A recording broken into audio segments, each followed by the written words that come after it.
Hello friends, स्वागत है आप सभी का सी विकल आर्ट्स क्लास में। यूपी बोर्ड परीक्षा तैयारी करने के लिए आप इस चैनल के साथ जुड़ सकते हैं। 100% आपको बेहतरीन तैयारी करवा देंगे। आज के इस वीडियो में हम लोग बात करेंगे शिक्षा शास्त्र के कुछ ऐसे इंपॉर्टेंट क्वेश्चन कवर किया जाएगा जो एक मॉडल पेपर की तरह सॉल्व करने वाले हैं। जैसा आपका पेपर आएगा बोर्ड में, ऐसे ही सेम टू सेम पेपर पूरा सॉल्व करने वाले हैं। तो चलिए शुरुआत करते हैं। मैं आपको आसान शब्दों में समझा दूंगा और आपको तैयार भी करवा दूंगा। तो चलिए ज्यादा टाइम बर्बाद नहीं करते हैं। सबसे पहले यहाँ पे क्वेश्चन आप देख सकते हैं, बहुविकल्पीय क्वेश्चन से शुरुआत करेंगे। पहला क्वेश्चन आपके सामने है, वैदिक काल में शिक्षा का मुख्य प्रमुख केंद्र कौन सा था? तो वैदिक काल में जो शिक्षा प्रदान की जाती थी वो यहाँ पे इसका जो मुख्य केंद्र था वो काशी था। काशी यानी वाराणसी जो आज की डेट में जाना जाता है।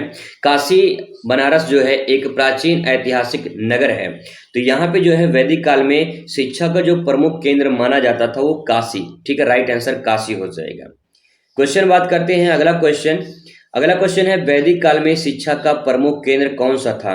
तो यहाँ पे देखिए, ये तो स्थान का नाम दिया है, केंद्र का नाम दिया है, कौन सा केंद्र था। यहाँ पे वैदिक काल में शिक्षा कौन सा केंद्र है, मतलब कि यहाँ पे कौन से स्थान पे थे? यहाँ पे गुरुकुल राइट आंसर हो जाएगा। ठीक है, गुरुकुल इसका जो करेक्ट आंसर हो जाएगा। नेक्स्ट है, बौद्ध धर्म के प्रवर्तक कौन थे? तो बौद्ध धर्म के प्रवर्तक आप सभी जाते हैं, गौतम बुद्ध राइट आंसर हो जाएगा। क्वेश्चन नंबर अगला देखते हैं, बौद्ध मठों या विहारों में शिक्षा के माध्यम कौन सी भाषा में होती थी? तो बौद्ध मठ में शिक्षा का जो माध्यम होता था वो पाली भाषा से होता था। अगला क्वेश्चन है, भारत का सर्वप्रथम विश्वविद्यालय कौन सा था? तो नालंदा विश्वविद्यालय जो है भारत का सर्वप्रथम विश्वविद्यालय माना जाता है, जो कि बिहार में है। ठीक है, चलिए बात करते हैं अगले क्वेश्चन पर। अगला क्वेश्चन दोस्तों अब शुरुआत होगा यहाँ से, निश्चित उत्तरीय प्रश्न। ये भी जो है आपको 2-3 लाइन में आंसर देना होता है। तो यहाँ पे देखिए, पहला क्वेश्चन आपके सामने है, बौद्ध काल में स्थापित किन्हीं 2 प्रमुख विश्वविद्यालयों का नाम लिखिए।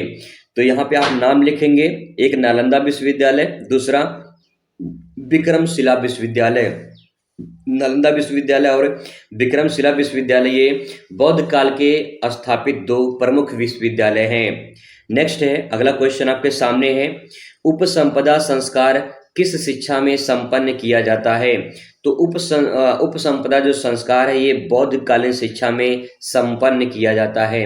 आगे बौद्ध कालीन के बारे में और डिटेल में चर्चा करेंगे, ताकि जो भी क्वेश्चन यहाँ से बनने वाले हैं वो आपके सारे कवर हो जाएं। तो ये क्वेश्चन आप ध्यान में रखेंगे।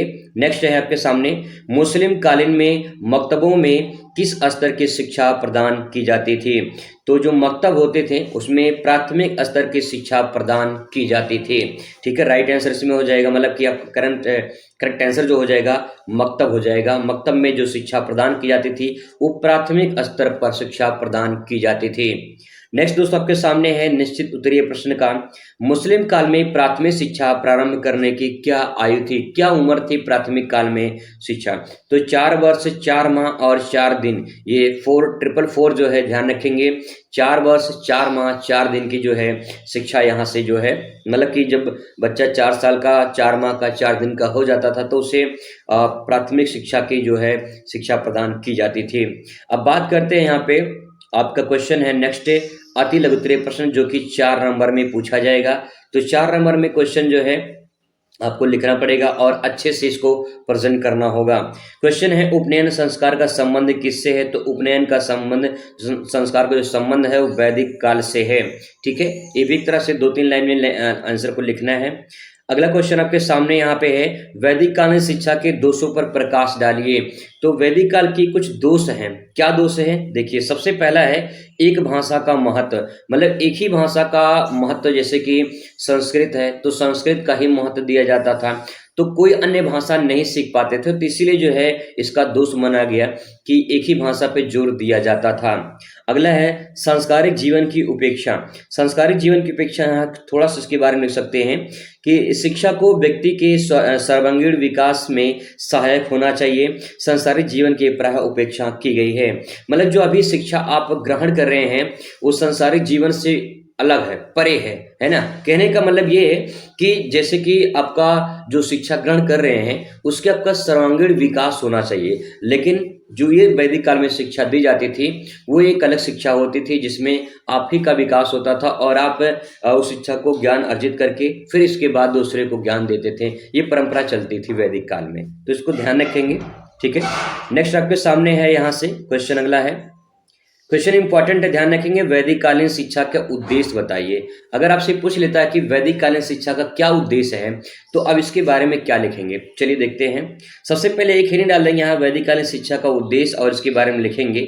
यहाँ पे उद्देश्य में लिखेंगे कि जो है आध्यात्मिक विकास का उद्देश्य, ठीक है, पहला पॉइंट। दूसरा शारीरिक विकास, तीसरा मानसिक विकास, चौथा चरित्र विकास, और पांचवा जो है यहाँ पे व्यक्तिगत विकास है। अब इसको एक एक करके समझते हैं। पहला आध्यात्मिक विकास है।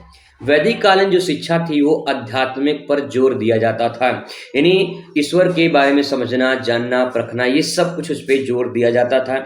इसके बाद शारीरिक विकास। शारीरिक विकास का मतलब ये है कि जैसे कि जो व्यक्ति है जो शिक्षा ग्रहण कर रहा है, उसका शारीरिक और मानसिक विकास दोनों वैदिक कालीन शिक्षा का उद्देश्य होता था, ठीक है। इसके बाद यहाँ पे चरित्र का विकास, जो भी चरित्र हो, चरित्र मतलब कि जो भी कैरेक्टर है उनका विकास होना चाहिए, गलत रास्ते पे ना जाए, सही रास्ते पे जाए, सही काम करें, गलत चीजें ना करें, ठीक है। तो यहाँ पे चरित्र का विकास जो है वैदिक कालीन की एक उद्देश्य माना जाता था। व्यक्तिगत विकास, अगर ये सब विकास होगा, शारीरिक, मानसिक और चरित्र का विकास होगा, तो व्यक्तिगत विकास जाहिर सी बात हो जाएगा, ठीक है। तो आप इन पॉइंट में दो दो तीन तीन अगर लाइन लिख देंगे तभी आपका काम हो जाएगा और अच्छा नंबर मिलेगा।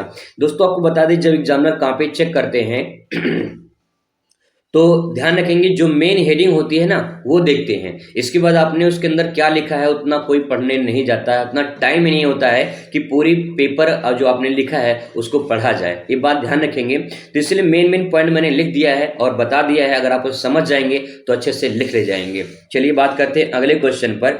अगला क्वेश्चन है, वैदिक काल में शिक्षण विधिया पर प्रकाश डालिए। यानी जो वैदिक काल था उसमें शिक्षण की विधि क्या होती थी, क्या पढ़ाने की कला होती थी, कैसे टीचिंग करते थे, ये सब जो है यहाँ बताना है, ठीक है। तो देखिए व्याख्यान विधि, पहला पॉइंट है व्याख्यान विधि। व्याख्यान विधि का मतलब ये है कि जैसे कि एक टॉपिक है उस पर व्याख्या दी जा रही है। जैसे हिंदी के टॉपिक होते हैं, हिंदी में क्या होता है कि पहले उसको पैसेज पूरा पढ़ लेते हैं, ठीक है, और इंग्लिश में भी ऐसे होता है, पैसेज पढ़ने के बाद उसका हिंदी में अनुवाद बताते हैं, ठीक है। कहने का मतलब है कि व्याख्यान विधि मतलब कि उसकी व्याख्या की जाती है, बताते हैं कि देखिए ऐसी ऐसी घटना घटी थी, तो ये व्याख्यान विधि हो गया, ठीक है। इसके बाद है प्रश्नोत्तर विधि। प्रश्नोत्तर विधि मतलब आपसे कुछ प्रश्न पूछा जाएगा, आपको उत्तर देना पड़ेगा। जैसे कि यहाँ पे आप देख पा रहे हैं, यहाँ प्रश्न दिया गया है और आप इसका उत्तर दे पा रहे हैं, तो इस प्रकार से प्रश्नोत्तर विधि होता था। नेक्स्ट है निरीक्षण विधि। निरीक्षण विधि का मतलब है जांच करके, जैसे कि कोई भी अगर टॉपिक पढ़ानी है तो उस पर रिसर्च किया जाता था, निरीक्षण करते थे, इसके बाद जो है उसको शिक्षा प्रदान की जाती थी। तो निरीक्षण करके, रिसर्च करके, ठीक है। आगे है प्रयोगात्मक। प्रयोगात्मक मतलब जैसे प्रैक्टिकल होता है, ज्योग्राफी में प्रैक्टिकल होता है, साइंस में प्रैक्टिकल होता है, गृह विज्ञान में प्रैक्टिकल होता है। तो जो प्रैक्टिकल होता है उस प्रैक्टिकल के आधार पे भी शिक्षण विधि प्रदान की जाती थी, यानी जो पहले वैदिक काल में होता था आज भी वही हो रहा है, ठीक है। इसके बाद वाद विवाद विधि। वाद विवाद का मतलब ये कि जैसे एक टॉपिक है, जैसे मान लो वैदिक काल है, वैदिक काल में कुछ दोष हैं, कुछ अच्छाइयाँ भी हैं, कुछ बुराइयाँ, कुछ अच्छाइयाँ भी हैं। तो कुछ लोग अच्छाई के पक्ष में होंगे और कुछ लोग जो है उसकी बुराई के पक्ष में होंगे। तो ये जो अच्छाई के पक्ष में होंगे वो विवाद हो गया, ठीक है, वो विवाद हो गया, और जो बुराई के पक्ष में होंगे वो विवाद हो गया। तो वाद विवाद इस तरह से जो है लोग अपना वार्तालाप करके जो है क्या सही है क्या गलत है उस पर निर्णय लेते थे। इस प्रकार से शिक्षण विधि चलती थी वैदिक काल में, ठीक है। आई होप आपको समझ में आ रहा होगा, बस थोड़ा सा पॉइंट समझ जाएंगे तो आप आसानी से प्रेजेंट कर पाएंगे।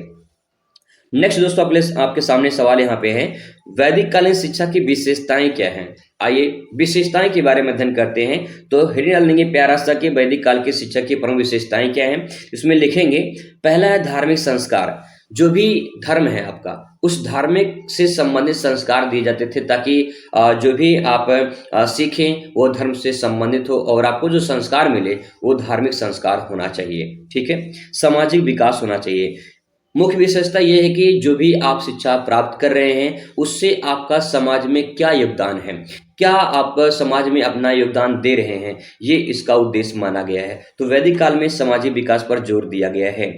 नेक्स्ट है व्यापक विकास। व्यापक शिक्षा। व्यापक शिक्षा का मतलब ये है कि बड़े स्तर पर जो है शिक्षा प्रदान किया जाए, ताकि जो है आपका धार्मिक विकास के साथ साथ सामाजिक विकास दोनों हो जाए। ठीक है, लिख सकते हैं इसमें।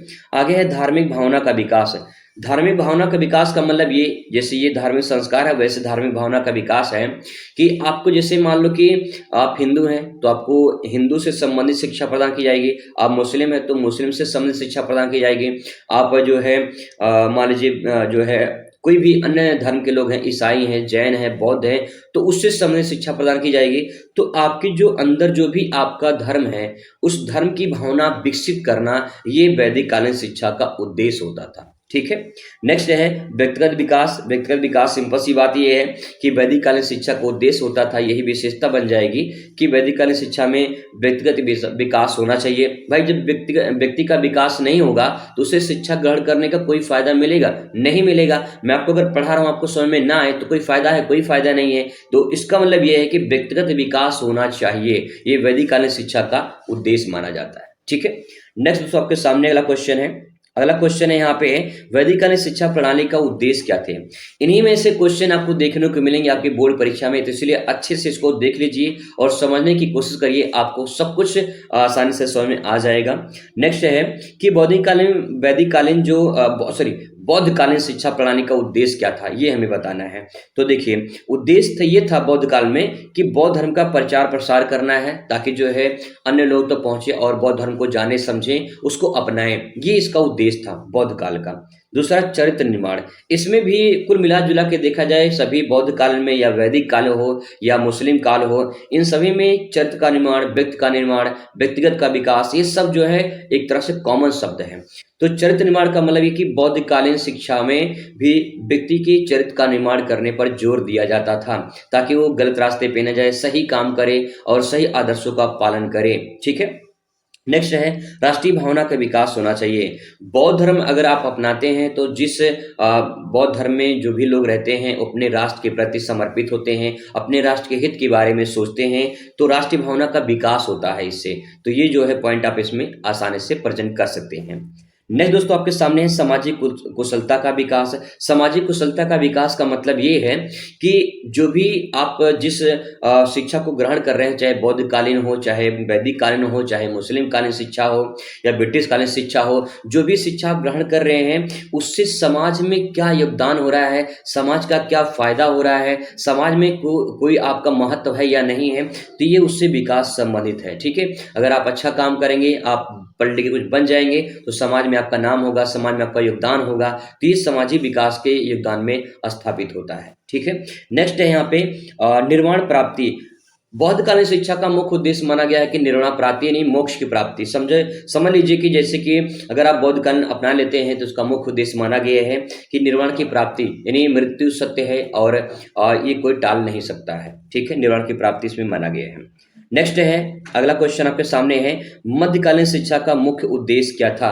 अब आता है मध्यकालीन शिक्षा, यानी मध्यकालीन शिक्षा की बात करें तो इसे मुस्लिम शिक्षा के नाम से जाना जाता है। इसका क्या उद्देश्य है ये हमें यहाँ पे समझना है। तो दोस्तों देख सकते हैं यहाँ पे, इस्लाम धर्म का प्रचार प्रसार करना। बौद्ध धर्म में जो बौद्ध कालीन शिक्षा था उसमें बौद्ध धर्म का प्रचार प्रसार करना था। जो मध्यकालीन शिक्षा है इसमें इस्लाम धर्म के प्रचार प्रसार करने पर जोर दिया गया है। ठीक है, नेक्स्ट है इसमें भी चरित्र निर्माण का विकास पर जोर दिया गया है। मुस्लिम सिद्धांतों पर विकास करना है, जो भी मुस्लिम सिद्धांत हैं, जो भी उनके क्रियाकलाप हैं, जो भी उनके रूल हैं, नियम हैं, उनको फॉलो करना है और उसी प्रकार से अपना विकास करना है। नेक्स्ट है आपका संसारिक वैभव प्राप्त करना। संसारिक वैभव प्राप्त करने का मतलब ये है कि भैया संसार में बहुत सारा आपका सुख है, बहुत सारा दुख है, तो जो संसार में जो आपको मिल रहा है उसको आप लीजिए और उसको अपना अनुभूति मतलब कि एक तरह से उसको महसूस करिए कि आप संसार में सबसे अच्छे इंसान हैं जो आप आए हैं संसार में। संसार का एक बहुत बड़ा ऐसा इंसान है जो संसार का उद्धार कर सकते हैं। तो संसार के जो भी सुख है उसको आप प्राप्त करिए, आपका हक बनता है। नेक्स्ट है आपका सामाजिक प्रथाओं का विकास करना। जो भी मुस्लिम धर्म में जो भी सामाजिक प्रथाएं होती हैं उनका विकास करना है, ये नहीं कि उनको दफन कर देना है। कहने का मतलब यही है कि सामाजिक प्रथाओं में जो भी इस्लाम धर्म में या मुस्लिम कालीन शिक्षा में बताया गया है उसी प्रथाओं को मानकर जो है विकास करना है। ठीक है, जैसे नमाज पढ़ना है तो नमाज पढ़ना है, उसको टालना नहीं है। ठीक है, इस प्रकार से। तो दोस्तों ये जो अगला क्वेश्चन था, इसके बाद लघु उत्तरीय क्वेश्चन आएगा। तो लघु उत्तरीय क्वेश्चन हम लोग दूसरे वीडियो में कवर करेंगे, ताकि जो है आप बोर ना हो और आसानी से कवर कर सके इससे। मैं आपको अगली वीडियो में लॉन्ग क्वेश्चन लेकर आऊँगा, अति लघु क्वेश्चन लेकर आऊँगा, ताकि आपकी अच्छी खासी तैयारी हो जाए। दोस्तों मैं पूरी अच्छे तरीके से आपको तैयारी कराने वाला हूँ। बस थोड़ा सा अगर आप जो है अपना तैयारी बनाए रखते हैं तो आपको सब कुछ समझा देंगे। चलिए मिलते हैं नेक्स्ट वीडियो में, तब तक खुश रहिए, मस्त रहिए और ज़िंदगी में स्वस्थ रहिए। धन्यवाद।